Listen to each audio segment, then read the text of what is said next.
Come on, man.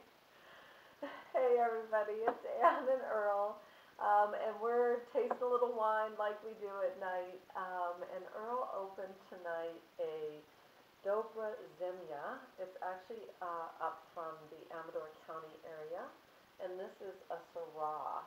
I'm sure Earl would love to talk a little bit about this winery. It's a little bit unique, so Well, begin with you'll hear the term, and I will write a blog about this unfiltered, unfined.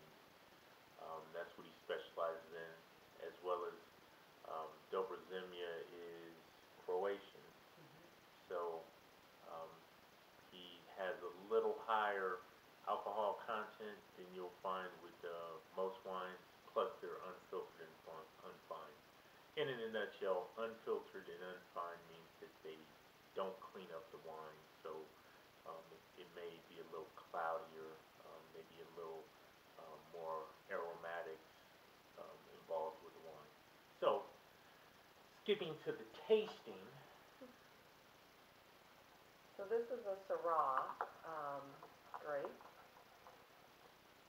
Definitely smell out Yeah, 20%. yeah. Um, Amador tends to have really hot, kind of, sunny, long summers and cold winters. So you tend to get more, to me, more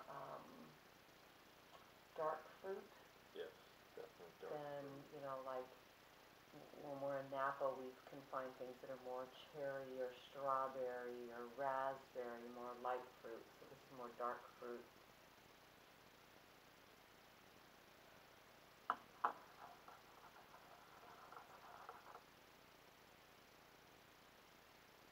Anything you getting on the nose in particular, Dave? Real dark fruit and alcohol.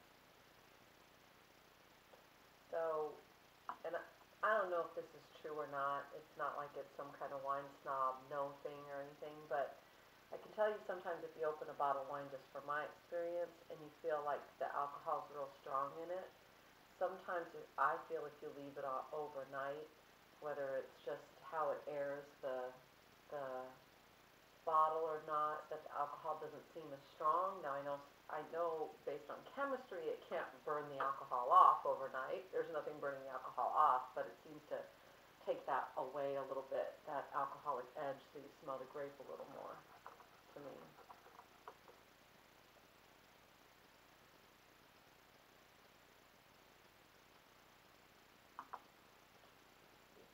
Can is on the back, not heavy, light cans.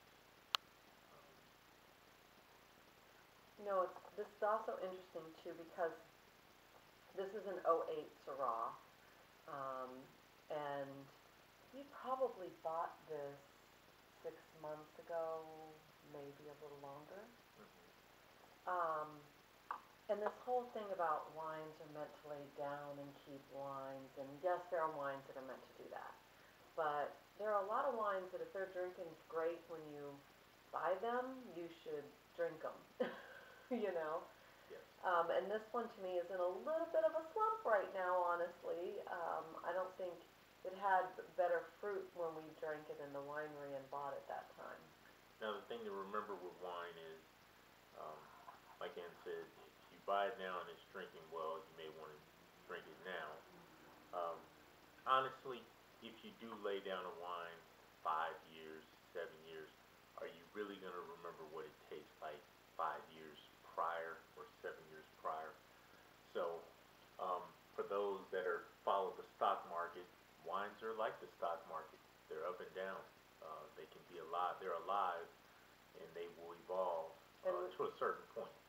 And we tell our story about that on our About page. So if you want to go check that out, you can learn how we learned about that the hard way, actually. And don't get me wrong, there are wineries and wines that are made to be the same every single year. Okay, Yes. and these are your big thousands and thousands case productions, hundreds of thousands of case production.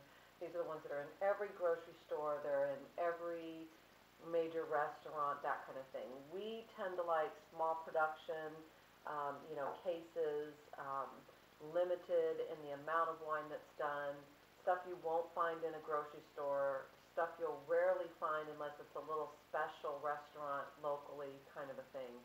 Um, so that's what we tend to pick. Now, I would just tell you when we open something like this and it's not drinking perfect that night, again, I would leave it. Go ahead and drink the little bit you put in your glass, leave the next for tomorrow.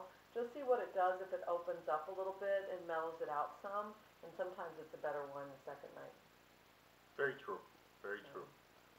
Could be something that you ate during the day that's somehow affecting your palate. Um, you know, so you got to sort of